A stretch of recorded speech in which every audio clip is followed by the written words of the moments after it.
Hey,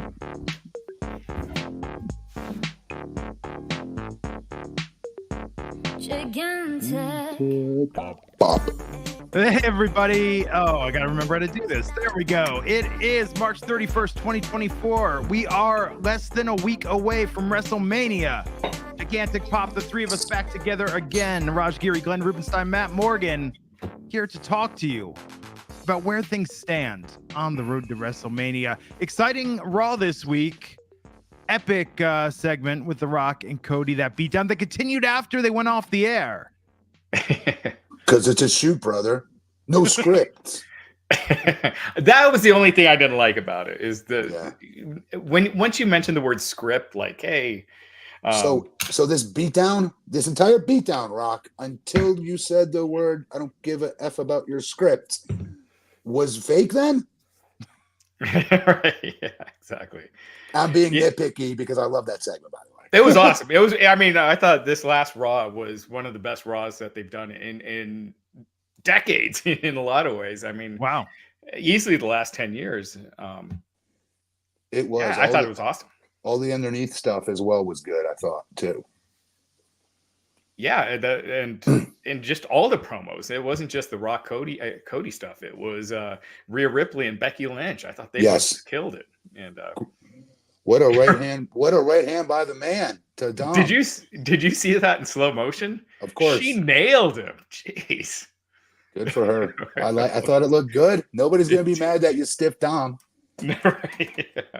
Yeah, I'm sure Dom liked it too, because you know. And you get that, you get a little extra respect for taking a punch like that. Yes, good sport. Yeah. And then last night on SmackDown, Jade Cargill signed with SmackDown, and it looks like we're setting up Damage Control versus Jade, Naomi, and Bianca at Mania. Yes, and just if fans don't think we're going to roll over, because we're going to talk about it. No, we'll talk about it all. The CM Punk promo with Drew McIntyre and obviously Seth Rollins was fire. Yes, I was so excited to see Jade finally out there. God, does she look like a comic book hero or villain in real life? And a great introduction. She's still coming along in her promo, obviously. But they need to let her be her, because she's got all that swag that you can't teach. She's got that confidence you can't teach. And they just need to let her go sometimes. And I'm excited about the upcoming match with her now at Mania. Yeah. And I saw some criticism over her promo, and I feel like she doesn't have anything to say yet. It was her first appearance. She's not in a feud yet. So it makes sense. I mean, what else is she going to do? So it makes sense. It was an introductory promo. Just let the fans know who she is, see her up close. And now, once you're getting her in programs, and now with this WrestleMania match, you can have her start directing the promos. More importantly, Glenn, can I give you a spoiler? Nobody is going to remember nor care about this promo. I'll make my argument right now, 2 months from now. Mm-hmm. I will say there was one flaw at the end of that match. It was great when she came out and took on Damage Control single-handedly, but when she did her finisher and did it with the finishing move and the audience counted 1, 2, 3, I think it took away a little bit of the moment if we'd seen her, because she's going to do that. I think that's going to be the close of the match at Mania when she gets the pin. That was What you think she should have won? No. It was good when she won, but with Kari, because it was after the match and she was beating up Damage Control, and so she hit the sit out move on Kari, but then she held up her hand. The audience did the 1, 2, 3. That's my only note, because I think that should have been like revealed as her finisher at Mania. Oh, okay. I see. It's minor. It's subjective. I see what you're saying. But at the same time, that swagger you can't keep tapped in. That's who she is. That's why she's going to make a lot of money as a heel one of these days, because she's got it in her. She's got that swag, that confidence, that arrogance, and she deserves to have every single ounce of that arrogance, in my opinion. Yeah, she's awesome. And I actually liked her hitting that finisher, because she did that lick in her hand thing, and that clip was just like going all over the place. I just wanted that to debut. You wanted wait for Mania. I hear you. Yeah, that's all. That's her, dude. So that's her Jordan Jumpman logo, dude. Yeah, her licking her hand in the pinning predicament. That was so cool. Like watching it, it was just like, that's a superstar. She is. Yes. She is just going to be. If she can hopefully they get her working house shows soon and doing the loops and getting more and more experience. So, and she will. She's going to have a ton of people around her helping her. She did have a lot of good help at AEW when she was there. Lots of people worked with her, but same with WWE. They have even more talent, more veterans with even more experience that are going to be working with her. Yeah, and shout out to whoever in legal figured out that legally they can say the storm is here, and that's okay. They're not violating any trademarks. But I don't know how I never made that connection before, by the way. How did I never make that connection? I'm a comic book fan. How have I never made that connection? Yeah, but it was cool. It was cool. It was very cool last night. There were some good moments. I was watching the recap today. I didn't watch wrestling. I didn't watch anything when I was out. No NXT, no Raw, no SmackDown. I heard about it all online. So watched the clips, and yeah, I'm hyped, man. I mean, here we go. Like, WrestleMania will be here before we know it in a blink of an eye. It definitely was. What do you guys want to get to first? Because I have so much I want to say. Okay, Matt, what are you most excited to talk about, dude? Go for it. So do we agree? Let's cover The Rock and Cody finish at Raw? Yeah, should we do including the promo? The WrestleMania picks at the end and do all the other stuff now? Like the Rock promo and maybe the Tony Khan stuff. It's been a hell of a week. Yeah, let's do it that way, Raj. Yeah, let's start with The Rock and Cody. Matt, what do you think? So first of all, the setup of that was awesome. I loved what have I been begging for weeks now? Rock, the only way you're going to get any legitimate heat is for you to taketh awayeth all the cool stuff you say and all the cool things you do. And by him coming out to the ring, fans popped huge when his music hit. When Cody's in the ring, Cody's cutting his promo. Susie mentions final boss, The Rock. Boom, Rock's music hits. He's got the nice, cool remix. Coolest music ever, by the way, this new remix they're using, which is a mishmash of two of his songs of the past, right? Of Zench's music. Comes out looking jacked up as always. Fans are just going bananas for him, throwing babies in the air, the whole nine, right? They're going bananas. And he comes out to the ring, doesn't say a single word.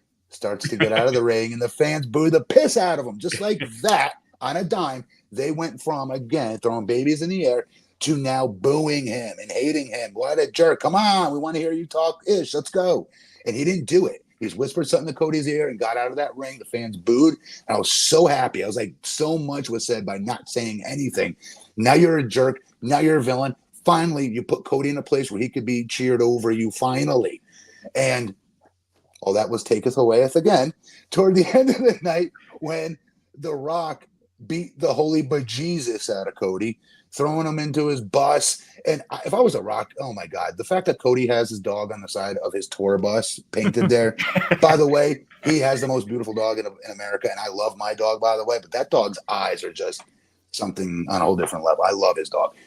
But I'm not putting it on the side of my tour bus. If I was Rock, I'd be like, what the hell is this dog on your bus? Dusty, are you watching this? Is this really your kid right here? This can't be your kid right here. He cannot be related to you. That other one I can see, not this one. You know what I mean? Like, and pulling Dusty into it that way, maybe. But, oh my God, there were so many easy targets he could have picked apart with that tour bus and further bury Cody. But he did. Cody took a great ass whipping, like a good baby face should, coming from underneath, right? You need sympathy in the baby face. We've got that now. Putting the belt, taking his belt out again, like he's promised. He's gonna put Cody's blood on it. The rain to the scene added immensely to it, in my opinion. The whole scene was friggin' epic, and that's not an understatement. People use that term all the time. It was a great segment. Here's my only fear, okay? My only fear, once again, and this happened when he had a program versus Cena. When everyone started booing Cena again heavily, it was because John wasn't the cool one in the room anymore. This Rock guy was, who was making fun of John all the time, right, in these promos and clowning what he wore and all this other stuff, and it worked.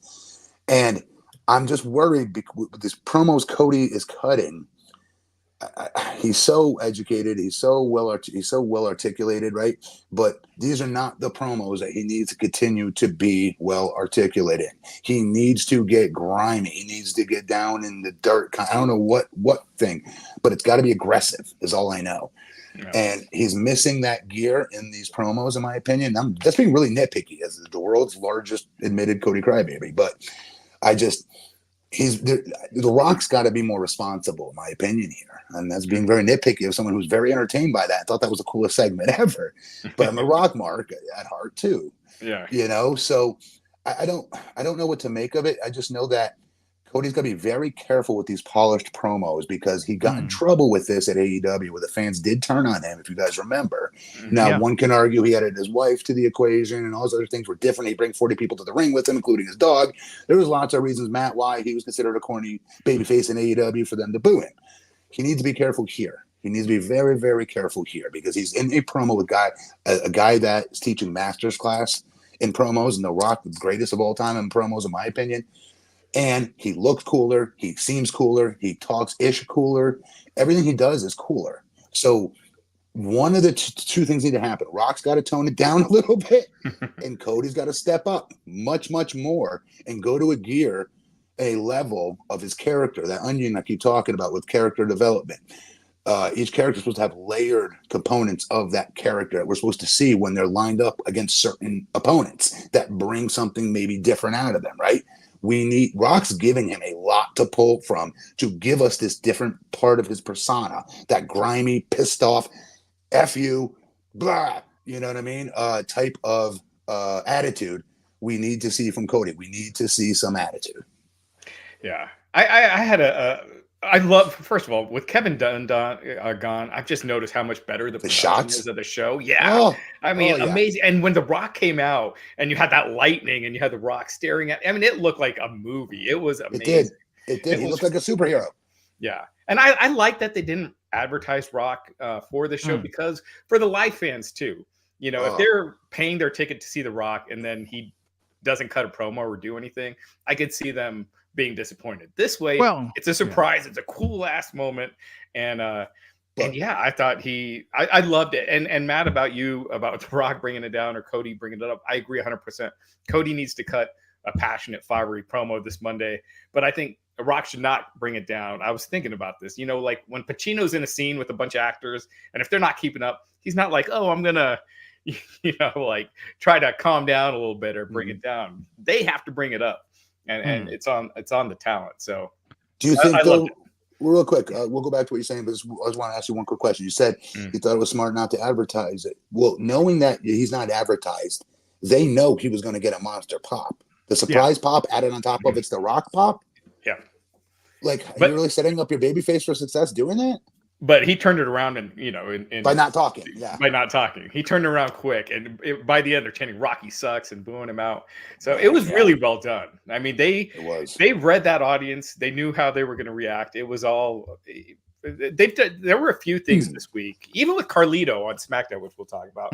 But they did like that subtle thing where he wasn't picked and they picked Dragon Lee and Carlito. It wasn't like Sid Justice ripping up the papers, at WrestleMania 8, like an over the top getting pissed that he wasn't picked. It was very subtle. And I just liked how it's something not done in wrestling very often, subtlety. And true. I like true. that. Yeah. But hold on, I'm not much of a conspiracy theorist, but Raj, a week ago on this very podcast, we said The Rock wasn't on SmackDown Friday. It was weird. You're like, oh, he's showing up Monday. You blurted that out without even thinking. And then in the chat, everyone was like, he's not announced for Monday, and then he showed up Monday. Oh yeah, that is right. That was a fortunate accident, but I'll just say it was on purpose, just to sound cool. Raj has connections. Dwayne's texts Raj all the time. I was just gonna say, is that your main source? Yeah, I'm like, Rock's DMing me. I knew it. Hey, don't tell anyone, but trying to put himself over, being like, they got big plans for the Rock WrestleMania. Yeah. No, I think here's what's interesting about this. This is why I'm now of the belief that The Rock doesn't cost Roman the match. It's too weird now for The Rock to go down this path. The Rock helping Cody 7 days from now seems like an asinine. Everyone was predicting that though. Oh, The Rock's going to help Cody win. No. It still will be Roman versus Rock eventually, in my opinion. Maybe we get Cody versus Rock at SummerSlam when Cody's the champ. I don't know, but I just know I'm for the ride. I love everything they're doing right now. And Rock's going to be gone for a few months. I think starting in May, he's filming the new Mark Kerr movie. So the biopic. So Is he in it? For a little bit. Yeah, he's playing Mark Kerr. The Rock is playing Mark Kerr? Yeah. How are they gonna, he looks nothing like him.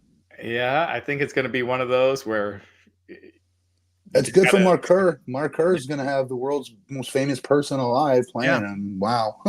Right. Yeah. Okay. A couple super chats before we get on to the next topic. Robert Rose, $5, saying today's the real 39-year anniversary of WrestleMania. March 31st, 1985. Also 25th anniversary of The Matrix today, by the way. Robert Rose, what does 69,000 mean? Maybe the number of subscribers he has. Maybe. So send some of those our way. Send some our way, brother. Yeah, please. We're almost at 3,000. We've been like stuck right under 3,000 for like a week. So yeah, please subscribe right now. Well, please take a second. So next weekend, so everybody knows the schedule, and we'll repeat this at the end. We're covering Stand and Deliver.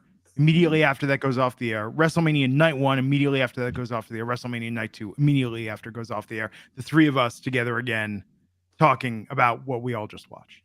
But right after. Yep. And we'll discuss, maybe we'll discuss this off air, but maybe tomorrow night, we'll see. You know, we'll see what happens. There's that CM Punk interview with Ariel Helwani happening. Oh, yeah. As well. So that should be interesting. He's saying anything goes. So. Bear Hudson, $5, saying there are rumblings. Oh, somebody's rumbling that Theory and Waller could be removed from WrestleMania and replaced with the Motor City Machine Guns or Hardy Boys. I mean, it's a 6-man tag. Remember when the Hardy Boys came back last time? They just added another team to the match. It wasn't that big of a deal. The fans lost their mind. What do you mean? I know. No, I'm saying adding it. Like, you don't have to remove Theory and Waller. You could just say there's a fourth team. Oh, well, real quick, the Hardy Boys, Jeff Hardy's still under contract with AEW for a couple more years, so that's not happening. I would kill for my MC MG come. Oh my God. I mean, the Motor City Machine Guns are great, but do you think that audience? I guess if they did it like maybe on SmackDown, if they did something on SmackDown to take out the Waller and put the Motor City Machine Guns in, but they're not well known to that WWE they're not. audience, like the Hardys were, right? I 100% agree with that. I just friends with both and would love to see them finally get there and stay there.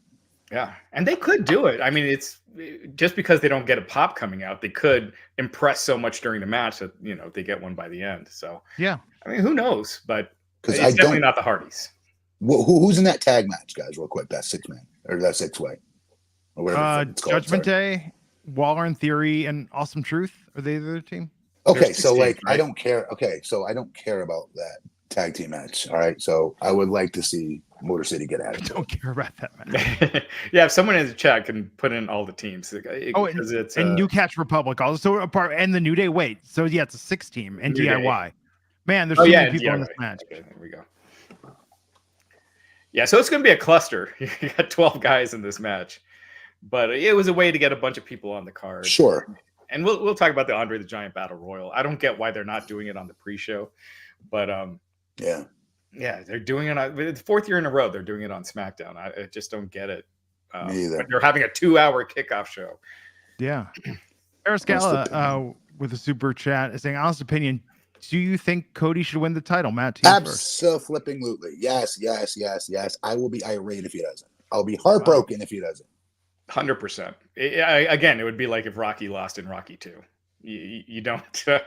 He has to win this time. Otherwise, I just think it didn't hurt him last year. If anything, it probably helped him when he lost. But this year, it would hurt him. I don't know. It would be pretty surprising if he lost. It would be. That would be the surprise result.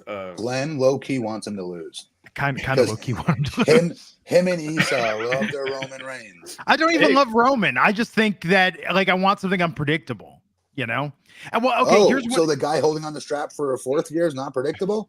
No, but you know what? Okay, you know what I want? I want Rollins to come out and cost Cody the title on night 2 because that would be an amazing moment. No, Punk's got to come beat him up. Yeah. Okay, Matt, what about this? What about MJF shows up? Oh, then what? And cost Cody the title. MJF's under contract with AEW. I mean, not according to him. That would be my only way I'd ever be semi-okay with Cody not winning the title at Mania. Mm-hmm. Yeah. That's how much I love MJF. Marie Johnson, $5 saying, I'm not a big fan of WWE, but as a black woman, I love that end visual of SmackDown. I need it on a t-shirt. That was instantly iconic with Jade, Bianca, and Naomi standing together. And the three of them just look like super athletes, like they're like the most athletic women like in the company. But unlike WWE in the past, they all have very distinctual differences about the three of them, and we all know them. We know them all right away. Jade just got reintroduced again, by the way. But yet they're all so different. Yeah. Yes, and so they all look like larger than life superstars. It's not big time. Thank you, everyone, for the super chats. Please keep them coming. That was a cool comment. Thanks for sharing that comment. That was cool. That's awesome, Maria. It shows how far wrestling in general has come. I know. Issues like that. Yeah, what do we want to talk about next? Punk, Seth, Punk and Drew. Drew. Dude, Drew's becoming my low-key drug. He is so friggin' fun to watch and follow on Twitter. And what he did in this promo here, by the way. He's my favorite. He's my favorite wrestler on Raw right now to watch. Really? I don't blame on you. Raw. Overall, The Rock is just on another level right now. But Drew is he's doing the best work of his career right now. He's just definitely fantastic. And that segment, I heard on some podcast they were complaining that it went too long. It's like, no, it was it was awesome. Like I'm not sitting there looking at my clock being like, oh, this is running too long, let's move on. It had me from beginning to end, and you could tell like they had the freedom in that promo because they were stepping on each other. Yeah, they were stepping on each other, which made it seem more natural. It did. People will tell you, so when you watch an overly rehearsed promo, it's always right back and forth, volleying with a tennis ball, right? That's not in real life how ish talking would really go. Okay, right. You would step on one another. For example, when Seth goes, "You want to hear what I think?" No. Please tell me that's become a meme. That has to become a meme, right? Because that's tremendous. You can put that to anything that somebody makes this huge announcement you don't really care about. You can put in the reply section that clip right there. You want to hear what I think? No. So like that wasn't rehearsed. Right. Punk's reaction when he came out to the ring and Punk just hits himself in the head with the microphone when Seth's music hits. Right. Or that Chosen One line. Yes, that was money. And Drew, like telling, "Hey, pervert, don't look up my skirt." Yeah, like my coat. They were all so. I thought it was very well done, especially for three guys that don't like one another, or especially the two of them that don't like Punk. If that's how it is in real life, it showed here, and it showed in a way how to make money. Like it didn't get so clunky where it didn't do what its intended purpose was to do. Have Punk come out to his hometown, give Chicago a reward by having their hometown boy come out. That's number one. That was the point of that, right at the beginning. Then also, how do we advertise that Punk will be a part of WrestleMania somehow? He can't wrestle. He's effed up with his arm. How do we tell the story he's going to be a part of this? So, like it or not, Punk is a part of that storyline between Seth and Drew. I do like that a lot. And just again, this promo was fantastic, and I thought they all shined. Yeah. I do. I think all three shined. And I think one thing that really makes it great too is that you can't, it's like Brett and Sean, where you can't tell where the reality stops and the fiction is in. Like, you just get the feeling they really do not like each other. And for all we know, they could have made amends months ago, and they're, playing it up for all we know. Completely have, but but you don't get that sense. You really feel like there's a lot of reality in what they're saying, and they're really getting pissed. CM Punk made that line about Becky Lynch, and you could tell Rollins, he looked like he got really miffed. And I just think that stuff. I like it when you can't tell where the fiction starts and the reality ends. It's a lost art. I agree. Glenn, what did you think of that segment? No, I remember reading the recap and seeing the clips online. I mean, I like that they're trying to still keep it kind of ambiguous how real this is and blur the lines. And I think that's always good. CM Punk on commentary. I mean, look, if he's got downtime, this is a good way to use him. I think that it leaves the door open for him to hop right back into it with Seth or Drew. So this is perfect. I mean, it's crazy. Think about Harris with the super chat says Punk's injury is a blessing in disguise. The Rollins in two feuds at once, the whole McIntyre character arc. I mean, it's kind of crazy to think about the reality we were going to see otherwise. And look what, and Harris Gal is right. Look what it ended up turning into. So I do think it was a blessing in disguise. I do. And by the way, Drew's line for a guy that calls himself straight edge, you spent a lot of time in rehab, was awesome. Oh my God. I kept rewinding it because I thought that was awesome. I mean, in the grand history of things, you might even make an argument that if the injury hadn't happened and McIntyre hadn't been elevated to this match, now it's a lock that Drew re-signs with WWE. If Punk had that match with Rollins and Drew was sidelined to something less, or maybe he would have gotten the Gunther match. But it's interesting. I think this is his next level opportunity. Or they would have made it a 3-way. Oh, maybe. Yeah, they could have. But yeah, Drew still hasn't re-signed. At least that's what he's saying, and that's the belief. And I just don't think you put the title on him until he has, until there's. Of course you don't. So of course you do not sign him until he's signed. Yes. But that's the one thing I'd love to see at Mania is Drew winning that title. So. Me too. I wasn't there in the beginning. I was not there. I am now. Same here. He's really turned it up the last few months. He just went from a one-dimensional babyface character and turning heel has just been the best thing for him. And this current heel run is so different from that Scottish psychopath gimmick that he was doing, and he's just killing it. But again, all parties here knocked it out of the ballpark. They did kind of set them up for a little failure there when they asked the fans. They polled the fans, and the fans were chanting "referee, referee." That was awesome. Yeah. But again, it shows that blurred line of this is reality here. This isn't like planned storyline-ish. They're really swinging for the fences and letting them do it. But here's the difference. In AEW, I hate to always make the comparison, but I know that's what everybody's thinking because he was there and Phil was there in AEW last. And we wanted to see it work where they could have made all the parties come together and work a shoot together somehow and make all of them make money, right? It would have made major, that would have been something that could have potentially moved the needle for them. It could have, in my opinion. So here's an example of how WWE does things better. I'm not trying to be a jerk here either. Or anti-AEW. Oh, you hate AEW. No, I don't. But it's proof. You know what I mean? Unless I get proven wrong and there's a fight backstage with CM Punk with one arm, clotheslining everybody's heads off with his good arm, then I'll be wrong. But that's not happened. And they're taking these realities and real feelings and they're letting them go out there. But if you notice, there's to a certain limit they'll let them go, right? Again, with the Vince, by not saying Vince, right? In certain other elements, it just feels a little bit more, even though it does feel a little bit more safely structured where these two are not, people are not throwing grenades on one another where they're taking it to heart in real life.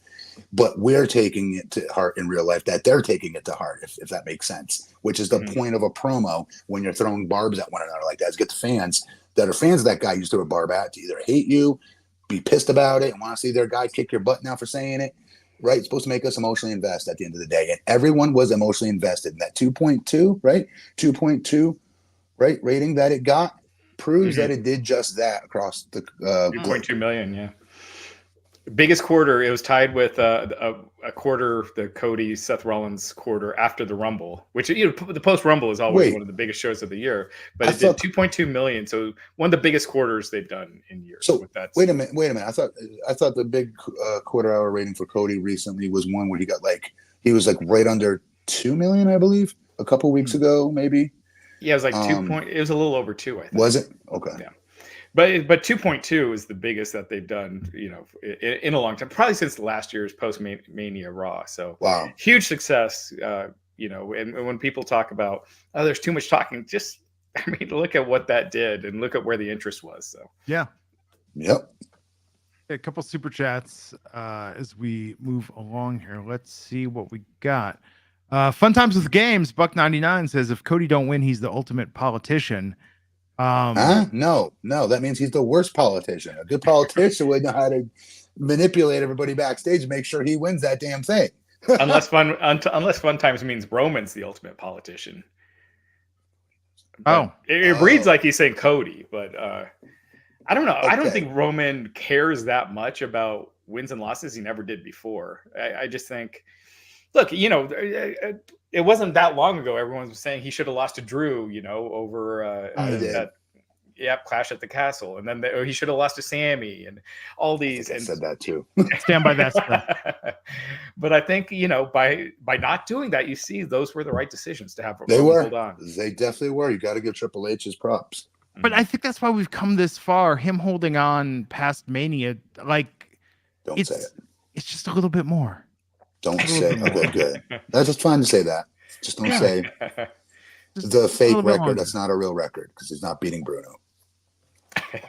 I mean, Bruno was territorial, though, not. There we go. There we go. Prisoner of the moment. There we go.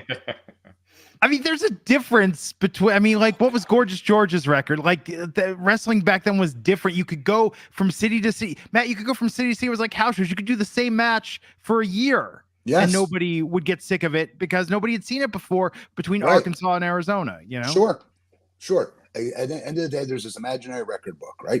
Let's open the record book, right? Page 1, Bruno Sammartino. Longest reigning champion of all time. There's no asterisk. Like when we start throwing asterisks in there, again, it's about fans of today's not pop culture, but today's fans of today's sports. Again, LeBron Michael argument I'll put in there. We'll start to, put in an asterisk of why LeBron's better than Michael when they're now changing the whole conversation, because the conversation always was rings, right? Magic is the one that started that conversation of how to judge who's the best of all time. And it took Mike to hit that 6th ring where he could tell Magic and Larry, like, this is my league now. Good job, old man. There's the door. And But nothing. So now today's argument I'll give you the reverse. LeBron, because he does not have 6 rings and he ain't going to get 6 rings. And I'll give you the reverse. I'll give you the reverse. 20 years ago, 25 years ago, if you had a platinum album, you sold 1 million records. 1 million people went out there and bought with their hard-earned money. Yes. Actual object to add to the collection. Now it's all streams, downloads. Okay. Now getting 1 million, now getting a platinum doesn't mean as much. So let me ask this. Yeah. Where was these arguments with this sweet little moving the goalpost asterisk of today's fans that want their guide from today's day and age be better than the past heroes of our past? Where was it when Cena was champion? Where was it when Batista was champion? When was 5 years ago? Why wasn't this argument made 5 years ago? Well, because no one got this close. No one's ever going to be. I mean, if Punk was the only one to go longer than a year, right? Since but nobody said that the century. And by the way, Matt, if somebody beats Bruno, could you imagine? Oh God, that'll never happen.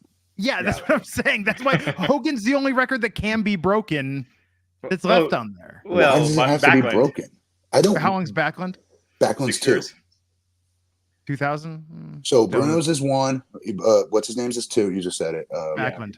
Backlund's 2, and then Hogan's is 3.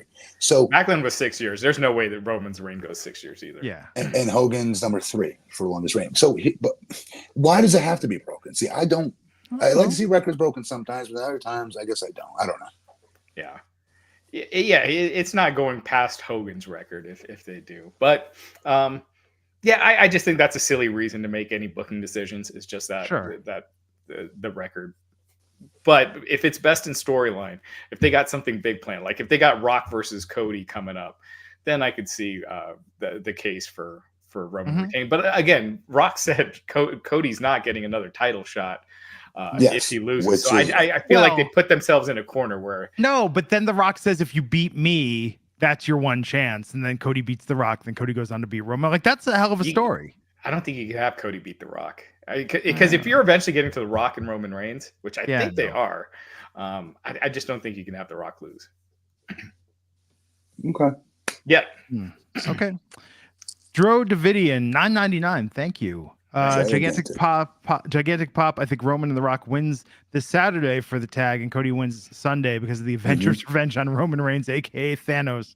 Someone said an ex Brock helps Cody. Cody needs to win this for himself. At the end of Rocky, it wasn't because the Hulk, the incredible Hulk, came to the ring, and it wasn't because Paulie like slipped him the brass knuckles or like threw a banana peel for Apollo to slip on, No, but there's going to be a lot of because you've got to think whoever wins the tag match, the other guys are winning the next night.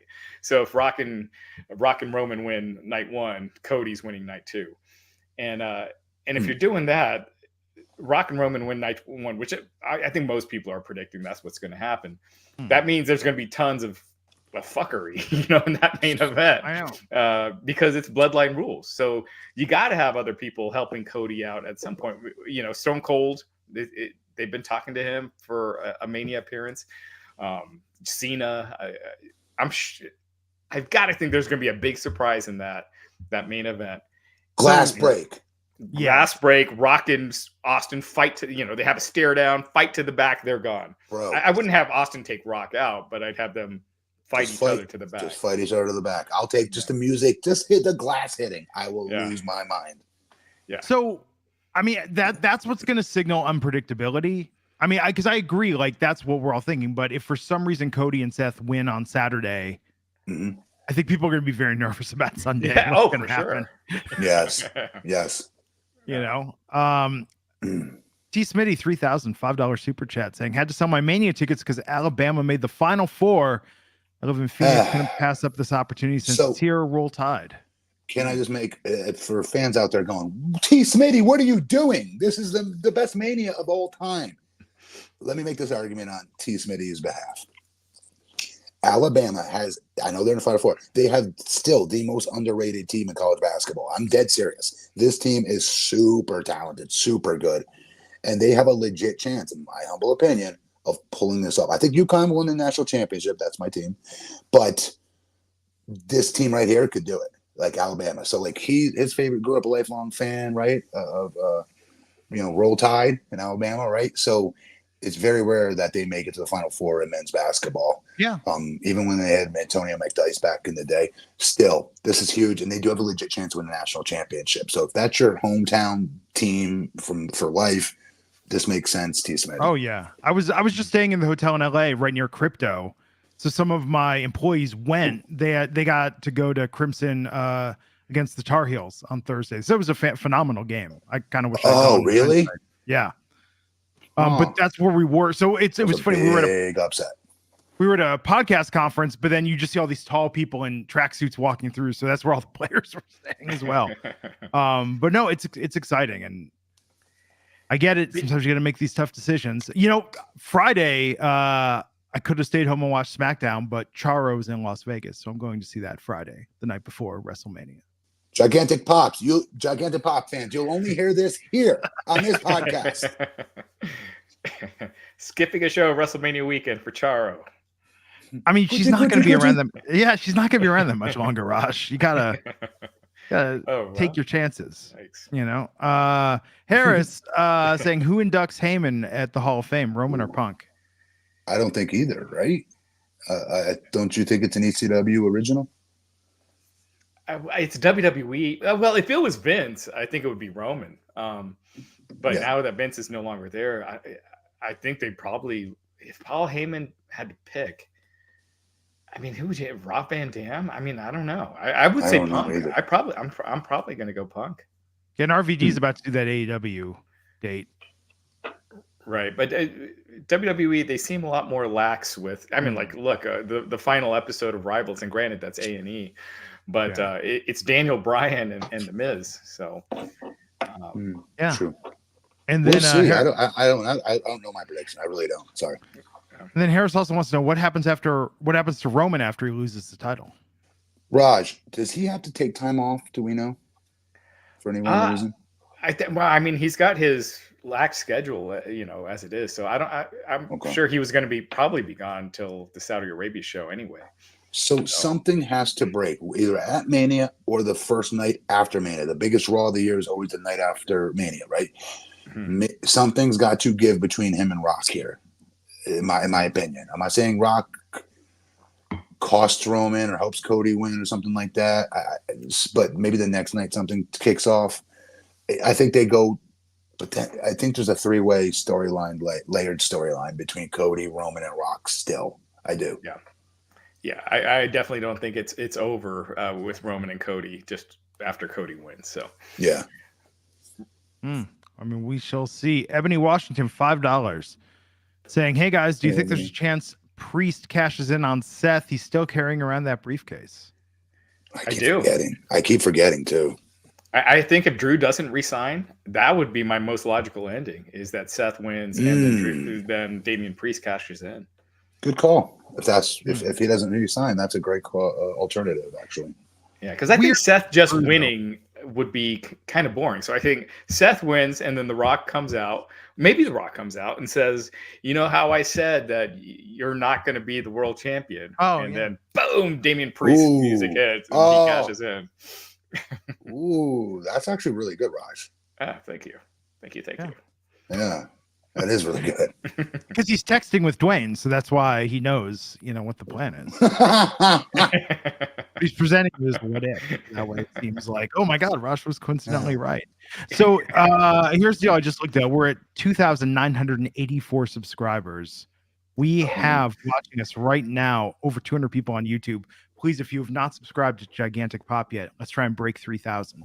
If we could do that during this episode, man, that'd I know. be awesome. So help us out, guys. Life goals. No, we appreciate all the support. All the super chats. The super chats keep coming in. I got more. I got 2 more super chats here. Fun Times with Games wants to know one thing about this Bloodline versus Cody storyline. I have to ask, why do they have Jay only around Cody when The Rock isn't? Shouldn't The Rock question Jay? I don't think you want to start getting that storyline confused. You know what I mean? Like, I feel like just keep it to where it is right now. Adding Jay and The Rock and mistrust, I just think muddies the waters a little bit when you don't need to. But you could have Solo standing around in the background, not saying anything. I mean, that enhances any scene. Yeah. Zamganda Chonko asking, what do you think Braun Breaker does post-Mania on SmackDown? Oof. Matt, thoughts on how Orton's protecting himself in the ring by not bumping, or his work since he's been back? We lost Matt. He'll be there. He is. Oh, there we go. Can you guys hear me? Yeah, we got you. I'm not on screen. This doesn't show me on my screen. If you guys can see me, hear me. Anyways, who cares? I think he's doing exactly what he should be doing, coming back after post-back surgery, and being smart about it. And who knows what they're going to do with Braun Breaker, but they got to strap the rocket on him, is all I know.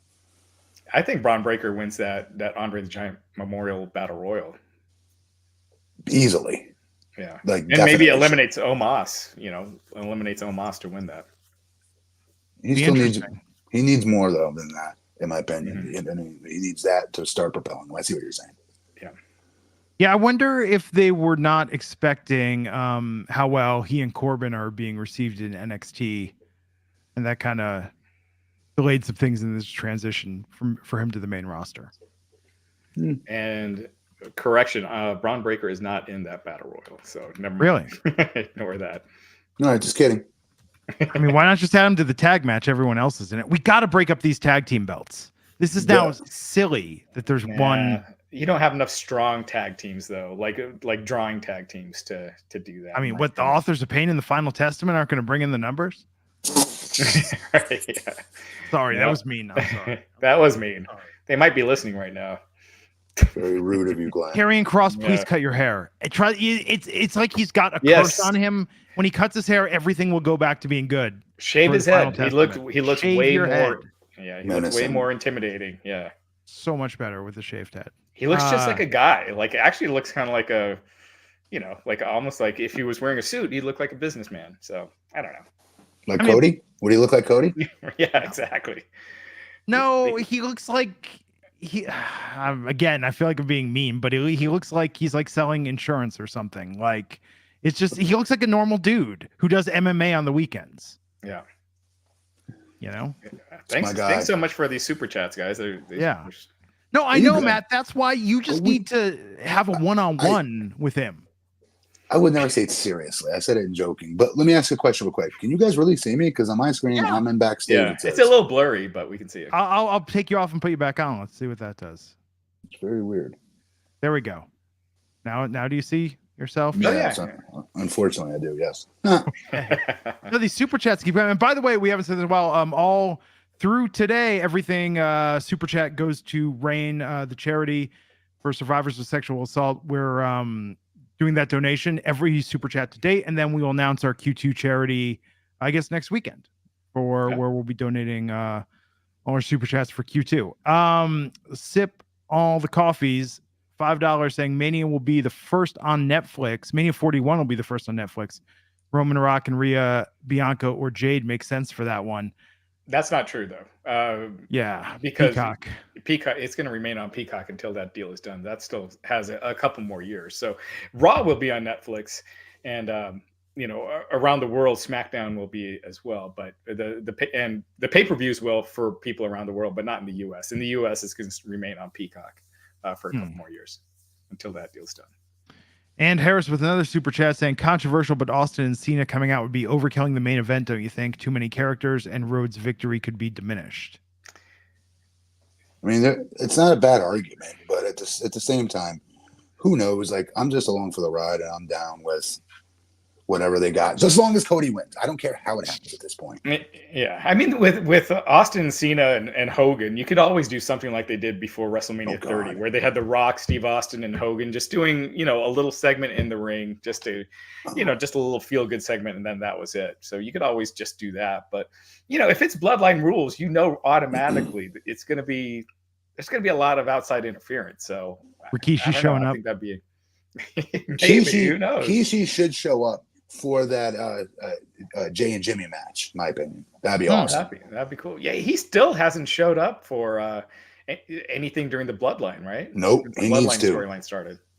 He needs to. He can add to it. Yeah. A lot of names on that family tree. Boy, yeah. They're all showing up for that match Sunday. Hey, Jacob Fatu. Oh, I'd kill for that. I would kill. I would for that. I mean, fans wouldn't know who he was yet, but it's a great match. We would. We didn't know they didn't know who Solo was that night. Right. He showed up in a hoodie, right? Yep. Yeah, that would be sweet. And they could actually do that in one-on-one because they could say technically he's not. I mean, he's a member of the Bloodline, but he's not a member of the Bloodline. But yeah, they could use that as a loophole. What do you mean he is, but he isn't? He is, but he isn't because we haven't seen him yet. Oh, on TV. Yeah, So do we want to talk about predictions? I feel like we're discussing a lot of this. Do you guys want to do any of the Tony Khan, Eric Bischoff stuff? Oh, yeah. Recap everything. You go ahead and recap what happened, Raj, and we'll discuss it. All right. So Eric Bischoff's been doing a podcast called Strictly Business. It's not a separate feed. It's also on the 83 Weeks podcast channel. So if you subscribe to 83 Weeks, the Strictly Business thing shows up with John Alba. And they announced last week that they're ending it, that they did their last show. Eric Bischoff, Tony Khan, then at 4 a.m. in the morning, posted a tweet saying, sunsetting this fraud of a business podcast before the next AEW media deal is a wise choice. So Tony Khan just like going straight for the jugular. Obviously, Eric, didn't take that laying down. He says a money mark with no talent other than spending daddy's money, going all the way to Canada to draw less than 4,000 in one of the hottest pro wrestling markets in North America, talking about wise choices. Strap in. It's going to be a fun day. And it's been, Bischoff just been ripping Tony Khan a new one ever since. Boy, these guys, it's interesting. The former president of WCW, current president of AEW, just going at it. So one thing I don't like is, how Tony said that, putting down the show. I get he doesn't like Eric. Eric's constantly crapping on AEW. If you're Tony, right? You're like, this guy constantly craps on our show and talks negatively. Tony said some things about him too, to be fair. And putting down WCW, the last true real rival of WWE, the only company ever beat it ever of all time. Okay. And so I see both sides. I do. But 4 a.m., there needs to be a thing on Twitter that just stops somebody. This app would make so much money. If somebody out, a game developer out there, you need to develop this app that is an inter-app with Twitter somehow, or X, whatever the hell you call it today, that prevents somebody, or at least saying, are you sure you want to send this? Somehow, through AI technology, something. So people would save themselves embarrassment or writing something maybe they don't want to write. And they can't take it back, or maybe you could, because I don't understand what Twitter necessarily works. Maybe you could delete. I don't know. I just know you can't. Okay, well there you go. But by you put it out there, it's already photo. People take pictures of it already and screenshot. So here's my thing. Okay, it was a 4 a.m. That's number one. Number two, I don't like what he said about it, he being Tony Khan, because I like John Alba. I got a lot of respect for him. He's an Emmy award-winning news reporter. He worked here in Central Florida. He's as legit gets in the world of reporting and covering important stories. And the fact, like, he's living out his dream. He loved wrestling, always loved being a part of it, right? And has that really successful podcast. I would listen to that show more than I would listen to 83 Weeks, because I liked the avenue they would go down specific to the business. They'd always be talking about the numbers and breaking it down behind the numbers, if you will, and digging deeper. And I always appreciated that, because getting Eric's, take and what they did back in the day when he was WCW. But I know it's a lot different than it is today, but still being able to hear those stories of how they would sign certain deals, sponsorships, things like that. It was a really cool look really deep behind the curtain on the financial side, if you will, on that podcast, specifically Strictly Business. I was a fan of that podcast. So, I mean, I don't know why you say that, because again, I get Eric's the star, if you will, of that podcast, but there's a co-host as well that you just threw right under the bus, and you didn't care, Tony, because of your hatred of so much for Eric. I didn't think that was cool. Yeah, I was a guest on their podcast last year, and I thought John and Eric both did an outstanding job with the questions that they were asking. Like, that's cool. I thought I was a fan of the show. I didn't know you were on it. Yeah, like a year ago. Yeah, very cool, Raj. Yeah, I was talking about running a wrestling website, selling it, the wrestling website business. So I thought it was a really fun chat, and I thought they did a great job. I feel like Eric and Tony Khan both kind of underappreciate the accomplishments of the other. Tony is the current president of a company, and I think when you're the president of a company, you got to be, you got to take the high road with stuff like this. In my opinion, you don't have to. I remember, back in the day, Vince McMahon being a madman, slapping papers out of Bob Costas's hand, and I don't, so I didn't condone that either. I thought that was embarrassing, but I just feel like, Tony Khan, I fid like he should. Yeah, again, be the bigger person. With these views. Can I just say something? What's he being the bigger person of? Did Eric do something specifically that day to, tie him in knots or something, like to make him pissed off? Do you know where this all started? I know a lot of people are like, "Oh, no. Bischoff wants a job with AEW." That's not it at all. Where it all started, they were actually got along well. Tony Khan was even on Bischoff's podcast before. Oh, wow. And a couple of years ago, he was on 83 Weeks, maybe 3 years ago. Where it went south was in an interview, Tony Khan took shots at Ted Turner.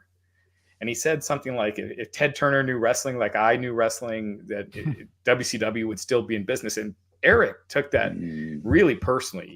He obviously has a ton of respect for Ted Turner. I mean, sure. Ted Turner's influence on wrestling is gigantic. Yes, it is. Of course it is. Yeah.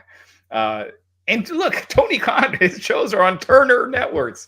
Obviously Ted's not a part of it anymore since the AOL Time Warner merger, but so I think Eric just lost all respect for Tony after that, and has just been no holds barred with this criticism with AEW, whereas he wasn't before. He would, kind of pick his battles and not call out what AEW was doing wrong as much. So there's two ways to cover AEW, in my opinion. You're covering it as somebody that wants to see it successful and really actually mean you wanted to see it successful, versus those that love burying it and they say they want to see it successful, but they really undercover don't want it to be successful. That's what I see through my lens when I watch and listen to these podcasts. So with that said, it's even more important, though. I get what Tony's doing. He wants to take up for his company and things like that, but there wasn't a shot fired. There was no reason for him to retaliate by putting down that show. Right.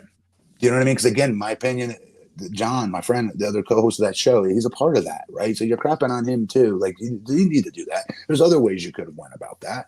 Mm-hmm. Well, wait for him to go off on you guys again. Wait for Eric to crap on the product again. Now you got your opening to respond. Mm-hmm. And I mean, I can tell you with 83 weeks, the viewership and listenership of 83 weeks is much closer to Dynamite than anyone would possibly ever guess. And it's probably better than Rampage or Collision on a few weeks out of the year. Are you talking about just the audio podcast, or are you including the YouTube? Or I'm including YouTube, but all Conrad's stuff, the YouTube is like, if you look, don't base your assumption of how big it is off YouTube. Those are audio first shows that have a YouTube component. But it does, even then it seems petty though. You know what I mean? It's like, right. I think that's the thing. It just comes across as petty. And, what you were saying, Matt, you nailed it 100%. There are some people that say they want AEW to do well and don't really, like us, we really do want AEW to do well. It has caused everyone to up their game. It makes everything better. Raj got much more money selling Wrestling Inc. because AEW. I mean, it does help website traffic, right? You went from one night, basically a week of stuff going on with Raw, because SmackDown was always taped. And now you got 5 nights, basically, with Thursday with Impact as well. So it's, or 6 nights with Collision now on Saturdays. So, and they provide a place for the boys and girls to go to if it doesn't work out in WWE or they don't want to go to WWE, okay? To not just go to a secondary company and make, money. Right. He's paying them back. He's backing up the Brinks truck. Okay. And he's beating them with a lot of free agents. Yes. That Will Ospreay was a very big sign as we continue to see week in and week out. Everything that kid touches, I think is I love everything he does, by the way. Ospreay, Okada, and Mercedes. I do got to mention this. The ratings have not been good the last few weeks. And actually, and again, ratings not been good for what Dynamite usually does. They did one of their worst ratings just this last Wednesday. It was again number 3 on cable for that night behind the NBA, but still for what it usually does, its usual numbers, it was its second worst 18 to 49 rating in show history in its regular time slot, and its lowest audience in its regular time slot since NXT moved to Tuesday nights. It did 747,000 viewers and a 0.23 18 to 49 rating. So. Okay, so when people crap on it and then they say, "Oh, the number went down, and the ratings are this or that," like I said in the past. That doesn't make me not want to watch the show. It doesn't be like, you know what? I'm going to make fun of if I watch a show because the ratings sucked last week. No, I'm a fan. I'm still going to watch. It's weird that, what AEW fan, or what wrestling fans don't do that every other TV audience does, though?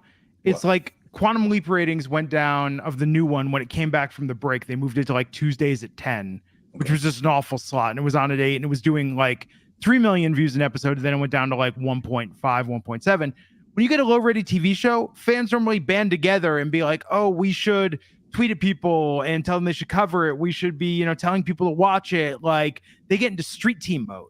But with AEW fans and WWE fans, just everyone's just fighting online. Yes. About shit. It's kind of weird. It's like MCU and DC comic fans with box office returns. It's not necessarily TV ratings, but with box office returns with those movies. So. Yeah, it kind of happens, along different genres, just different ways. Yeah, but you should think that, I don't know, maybe I'm just a huge mark for the things that I love, but it's maybe AEW fans do this, but they don't talk about it, but I'm like, okay, with Quantum Leap, I was watching it live. I would put the DVR on. I would go on Peacock and stream it there. Why aren't we seeing more positive, here's what we can do to help the show, rather than let's just fight with everyone, or talk about the demo and stuff. I don't get that. Well, that's Twitter in general and X and social media. People are just fighting all the time on that thing, even if outside of wrestling. So, it's that's just society nowadays. Yeah, it's crazy, man. I was off social media for most of the last week. I mean, I would just browse. It's refreshing, right? It was nice. It was very nice. Busy doing real life stuff, driving around Los Angeles. I went to the Grammy Museum. They've got an exhibit that should make us all feel old. They had the 50 years of hip hop exhibit at the Grammy Museum, which was 50. Wait, we're in 50. Oh, wow. At least we're all younger than hip hop. Yeah. It started in the 70s. So that makes. Oh, geez, we're gonna be 50 soon. I know. Well, I was saying to one of my team who's our age, I was saying we're the last generation where hip hop was new, computers were new, video games were new. Everyone after us just grew up with that being the norm. Yeah, you're right. Yeah, it's crazy. Okay, let's talk about some Mania predictions. Yes. Quick, want to get this just from J.R. Smith, $5 super chat saying, thanks for taking time away from your families to stream tonight. Can't wait for WrestleMania. Ian and I hope you enjoy the rest of your Sunday. Thank you so much, JR. JR, a shout out to Ian. And is this JR? This has to be J.R. Smith, the NBA player, right? Or former NBA player. No? You guys suck. This is why I wish you guys were sports fans sometimes. You'd get my jokes. But happy Easter to everyone. Yeah, absolutely. Thank you. I mean, we're at almost 300 people watching live. We appreciate all of you on this Easter Sunday. So and that's again. Real watchers, not this weird Twitter X inflation thing that's happening with view numbers. Like this is real, pure YouTube. Oh yeah. Which, by the way, Matt and Raj, we should hook up the Gigantic Pop channel to all of our X accounts so we can get those inflated numbers as well. But anyhow, let's talk about some Mania predictions. Right now, 12 matches are official for Mania for the 2-night event. Let me open this up and see what we got. And real quick, while you're looking that up, they're also going to do the Final Testament versus Lashley and the Street Profits. So you got to think Lashley and the Street Profits are winning there. He just cuts his hair, the curse will be broken. Don't really care about that match, though. Yeah. No, I'm like, this is why they made such a big deal. The Authors of Pain were like secretly re-signed for a year. Cross got that rebrand after him and Scarlett weren't really doing anything except that tarot card gimmick. They brought in Ellering. Like they got a push. They did get a push, and it's just it always bums me out when pushes go nowhere. You know? But moving on to the old card. The Mania. We can kind of go quickly through some of those undercards. Sure. Well, okay, so LWO, Rey Mysterio, and Dragon Lee versus Santos Escobar and Dirty Dominic Mysterio. Babyface is over. Yeah, agreed. That'll be fun. That'll be a fun match. Yeah, I think by bringing in Dragon Lee, you can't have him lose already. They kind of made it, when he announced Dragon Lee as his, unless you have Carlito turn on Dragon Lee at Mania. Could happen, right? Carlito's getting big reactions. They need to do something with him. And he wasn't happy when Ray picked Dragon Lee over. So I like that part of the story. Okay, what about Logan Paul versus Randy Orton and Kevin Owens for the United States Championship? I want Logan to still go over. Yeah. But prediction, what will happen? I think Logan still somehow wins. I'm going to go... I think it's either Logan or Kevin Owens. I don't, Randy Orton's kind of working more limited right now. A lot of tag matches. He doesn't, and he does not need that title. Exactly. So I'm going to go Logan, but I might change that prediction depending on what happens on TV this week. Okay. I want to see LA Knight take that off Logan Paul. Yes. Yes.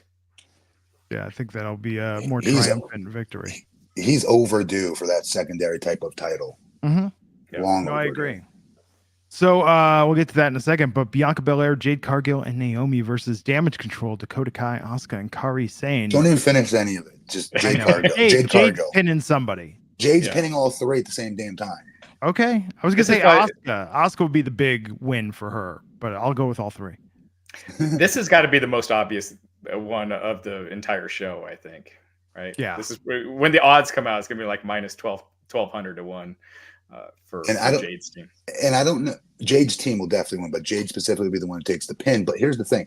When somebody like a big star comes in WWE back in the day when this was under Vince's leadership, they would make, like Taz, they would make certain stars eat ish and humble them and break them down to supposedly build them back up again, which I always never agreed with, that they wouldn't eventually build them back up. They would say they would, but they really didn't. You know what I mean? So I think because he ain't in the picture, that they'll do the right thing and Jade will have a monster win. Right. Yeah. I remember Jericho had to eat it, after he came in, even though he had a super hot debut. Yeah. They moved him down that card really fast. But again, this is Triple H's WWE, and I think it's going to be a little different now. Yeah. Yep. Thank God. Jey Uso versus Jimmy Uso. Ooh. So Jay has right? We got to keep track of baby faces and heels so far. Who's been getting wins on this card that we're predicting? Because haven't we predicted the first few matches except for Logan to win? Yeah, right? babyface. Yeah. So, go ahead, Raj. You do it first. Well, Jay seems kind of obvious because he's higher on the card, right? Like he's one of the top stars on Raw, while Jimmy is just in the background. He's not really a top guy, so I feel like Jimmy needs that win more. So I'm going to. Wouldn't it help him? Yeah, I agree. Yeah, right? I think so. Okay, I think outside interference. Sure, definitely. Bloodline screws it up somehow again ad nauseum for the 55,000th time. Jimmy gets to go around bragging that he beat main event Jey Uso.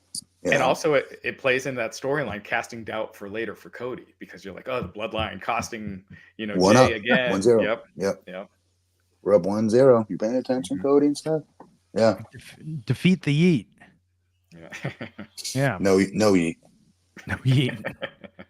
LA Knight versus AJ Styles. Duh. Yeah, I know.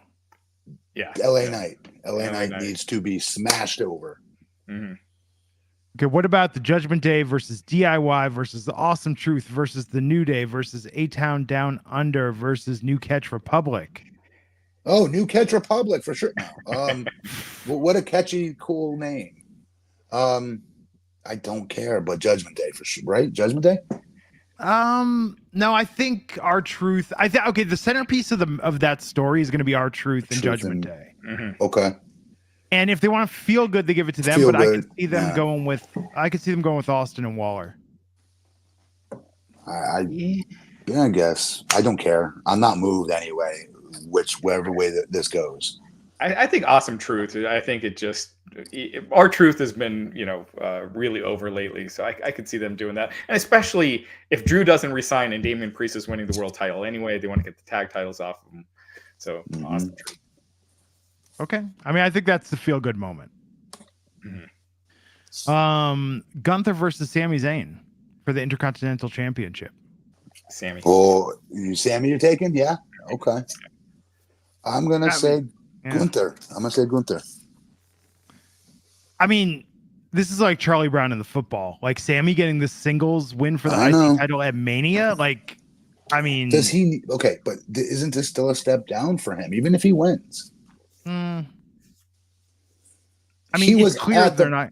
I know. Precipice of being our world champion, dude. Like he was right there. But he's been far from that. Yeah, they don't see him as that, which is unfortunate. I think that'll be a huge reaction when Sammy wins. Plus, they're going to be in Montreal a couple weeks after that. Okay. So they'll make him lose it in Montreal. Right. If it was Vince's WWE. If Vince was, yes. Yeah. I'm sticking with Gunther. Yeah. Okay. So next we have Rhea Ripley versus Becky Lynch for the Women's World Championship on Raw. Rhea Ripley. And so another one for the heels, a title match, a big match. Rhea Ripley. And I'd like to see her kind of dominate, like get a really decisive win. Because she's been so over. Yeah. On the SmackDown side, Bayley challenging Io Sky for the championship. Bayley. Yeah. No, I agree. They've done a really good job with that storyline. Very good. Then the Bloodline, The Rock and Roman Reigns versus Cody Rhodes and Seth freaking Rollins in a tag match, night one, which everyone thought was crazy when I predicted that 6 weeks ago, but it's happening. Folks, I don't remember him ever saying this. Do you ever remember him saying this? I'm joking. That's going to drive him nuts. I'm joking. He did. He never did.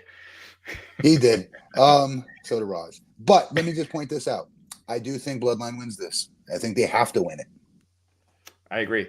Here's what I think happens. I think Solo nails Cody with the spike. Rock hits Cody with the rock bottom. He's going for the pin. Then Roman looks at Rock. He's like, tag me in, I'm the tribal chief. And they do that whole thing. Rock tags in Roman. Roman gets the pin. And you got a little tension between Rock and Roman. I'd say 1-2 kick out. Oh, yeah. And then figure a way to get there. And it starts to beef between Rock and Roman. But nonetheless, in my opinion, Cody's got to keep fighting from underneath. Mm-hmm. And what better way to fight underneath? And know he's got to go into Mania Night 2 in a lot of sea of doubt because now it's bloodline rules. Anything can go. He's got to get through 4 or 5 dudes essentially to win this match. Yeah, on night 2, which adds to the story. So definitely bloodline wins. And Cody takes the pin, right? They're not gonna, Cody takes the pin. Cody needs to take the pin, and he needs to get eviscerated. Like, that's why I was surprised Rock did what he did last week. I thought we would get that blood at night 1 of Mania, where they go off the air with Cody and a pile of his own blood. Maybe they do it again. Yeah. No, absolutely. Then night 2, we got Seth versus Drew for the World Heavyweight Championship, with Priest lingering with the briefcase. Wait, so would you say Seth versus Drew? Seth versus Drew, and night 1 or 2? No, night 2, and then Seth. And I thought it was night 1. No, Seth and Drew was night 2, which is why. Well, Seth and Drew loses. No. Yeah, it's night 2 because the Seth's tag match, Seth and Cody as a tag, night 1. Oh, which is why if Seth loses night 2, he's going to blame Cody and cost him the championship. But we'll talk about that more in a minute. Okay. Drew wins somehow. Yeah. I think CM Punk is going to be on commentary during this match, so he's definitely going to be involved somehow. Again, if Drew hasn't re-signed, I think Seth wins, Damian Priest cashes in. So Damian Priest at the end. Huh. That's my prediction right now. Okay. And then the main event, potentially the finish of the story, Cody Rhodes versus Roman Reigns for the WWE Undisputed Universal Championship. Cody Rhodes. I agree. I think this match is going to be nuts. There's going to be tons of interference. I wouldn't be surprised to see Steve Austin appearance. Triple H is all about wanting to make the fans happy, and that would be insane. And doing Austin and The Rock, that'll be everywhere, right? That'll be on ESPN, Sports Center. They'll get just tons of coverage for that. So I think a lot of chicanery, and Cody wins. Tomfoolery shenanigans. Yes, hijinks. No, here's my hope. Will there be Falderall? Maybe a touch of grab ass. But my sincerest hope is that we don't get the Cody Homelander thing again. I want him to come out in the Rocky trunks, preferably with Stallone, accompany him to the ring, and let's do this right in Philly. My prediction is Stallone does the voiceover for the opening video package. Absolutely. Yeah, that'd be cool. And Cody best visit those Rocky steps and run through the streets of Philadelphia. I think that'll be too cheesy. Everything he's doing right now feels over-rehearsed at the moment. He needs to stay away from these, overly memorized and hokey promos they're putting him in. Like, he needs to get grimy. Well, Matt, what's more grimy than you're thinking of Rocky? The actual character Rocky at the time, being that babyface in his gray sweats, right, and running through the streets and just passing the dude by the fruit stand, and then everyone following him. And my thing going down. Ain't no sunshine and rainbows. Like, let's just get the story in there, man. But Cody's being put in all these contrived scenarios with being verbal, promo wise. I don't know. Okay, I'm overthinking it. So we don't go downtown Philly, the department store from Mannequin, and the ghost of Meshack Taylor shows up as a character Hollywood and gives Cody a talk going into Mania, because I would also pop for that. Only rest in peace, Meshack Taylor. The 3 of us are the only ones right now that are on the air right now that are even understanding any of that. Right Everybody understands the Hollywood from Mannequin reference. But okay. So that's the main event. We'll see what happens. It's going to be exciting. We're going to be here 3 times and maybe more this week. Who knows? Maybe we'll have some interviews. Who knows? Yeah.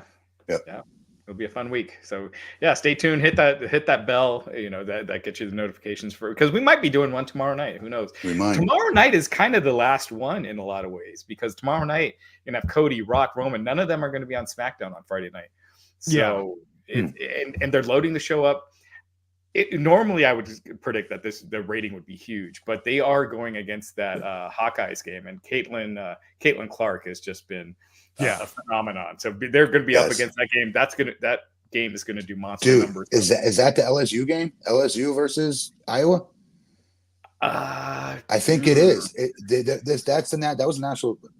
They're now in the Elite 8. So yes, it's LSU, dude. LSU is frigging nasty. They're so good. versus Iowa. That's going to do monster ratings, that game. Monster. More than what they just saw with Caitlin Clark's game last week. I'll guarantee it. Nice. Yeah. So we got some super chats here. Oh, and some good ones. Harris, first off, saying, my pick, Roman Drew wins, then Priest cash in, then screws Drew. LA Knight, Rhea Ripley, Ms. Truth, Gunther, Bailey, Logan. That's not bad. There we go, Harris Gala. Ian Smith, $5 saying, okay, does this mean I'm cheating on Issa? Hey, Issa's cool. We have an understanding. She's cool. I wish we wanted to have Issa for Stand and Deliver next week, but I remembered she's going to be at Mania, so she's going to be at Stand and Deliver. But maybe she'll join us at FaceTime in, and I guarantee you, if Roman wins Sunday, she's gonna do a run in, laughing her ass off, and it'll be amazing. Terrence Witted, $1.99, saying, what are the after Mania surprises this year? Gosh, who as far as NXT call-ups, are any ones that would be like Carmelo Hayes? But he's already been called up. He's already been called up. That's true. Trick Williams, as far as a wrestler? Okay. Maybe Trick. Yeah. They're main eventing Stand and Deliver, by the way. Yeah. As they should.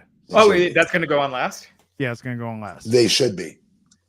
And there has been talk, if you believe what you read out there, that they might continue their rivalry up onto the main roster. Because it's been such an effective storyline. So why not? And then Matt here, wrestling enthusiast, saving this one for you. Hey Matt, do you accept fan mail? I have a very cool unreleased Jack's Pacific figure of you that I would love to send out to you. Yeah, absolutely. My City of Longwood address, City of Longwood City Hall, care of or attention Matt Morgan, whatever you put. Yeah. If you want to just send that's a public address, so you can send it there. It'll be put in my mailbox. I'll get it, and I'll be able to mail it back to you. Yeah, no problem, dude. Of course.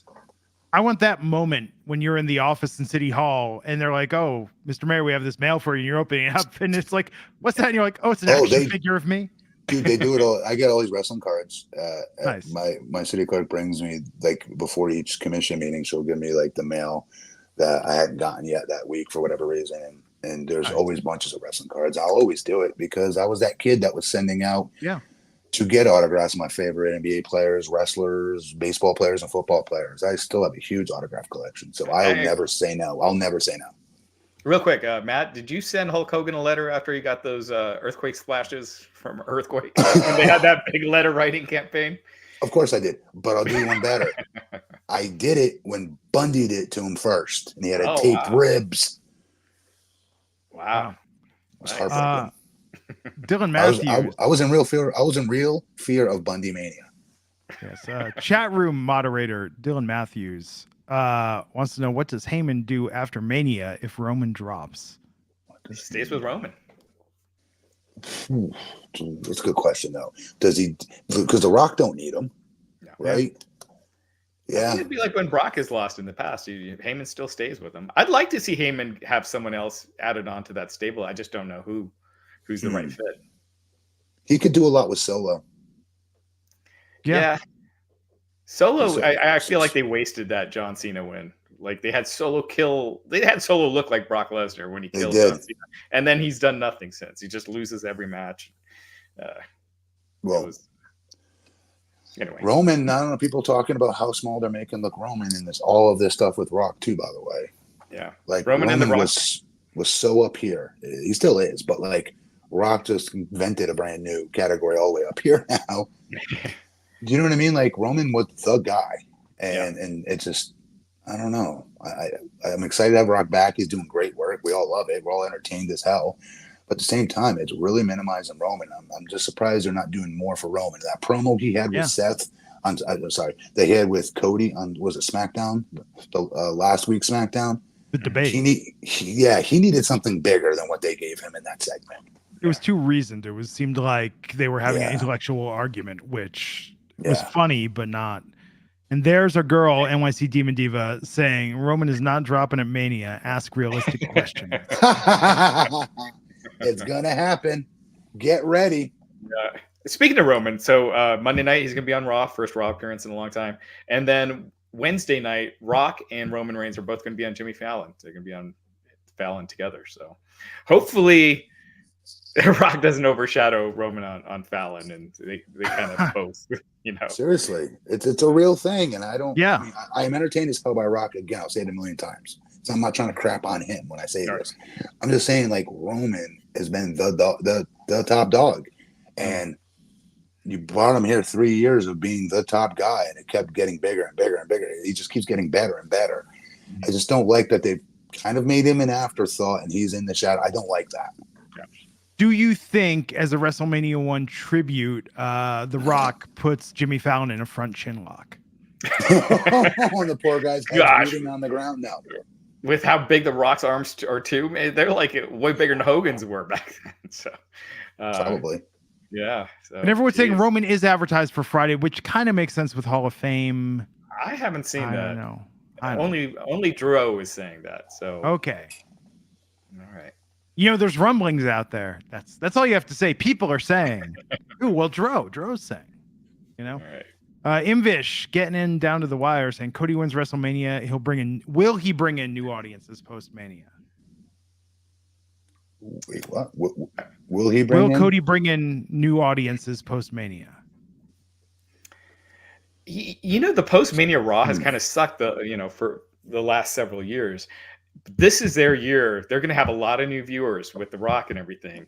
And this is their year to make Cody that star, that babyface, the night after Mania, and make him the important guy on the show and go with the Cody era. So it all depends on what they do that Monday. Okay. Yeah. Well, we'll be here.